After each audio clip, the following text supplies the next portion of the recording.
Après une visite en Roumanie, le président palestinien est arrivé ce mercredi à Paris pour s'entretenir avec son homologue français Emmanuel Macron. La visite du président palestinien a lieu 2 semaines après celle du premier ministre israélien en France. La visite d'État survient dans un contexte marqué par une stagnation du processus de paix en Palestine et une oppression sioniste continue.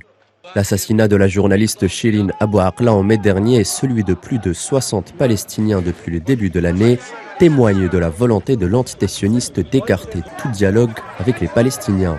Le président français a insisté sur la nécessité pour l'entité sioniste de mettre fin à la politique de colonisation sioniste avant tout effort de paix. Il nous faut traiter les causes politiques profondes d'une situation dont le blocage a trop duré. À court terme, nous le savons, cela passe d'abord par la fin des mesures unilatérales sur le terrain. Je pense notamment aux évictions de familles palestiniennes, aux démolitions, à la politique de colonisation, contraire au droit international, et qui éloigne la possibilité d'établir un État palestinien vivant en paix aux côtés d'Israël. Mahmoud Abbas, quant à lui, a tenu à exprimer son refus de la politique coloniale israélienne.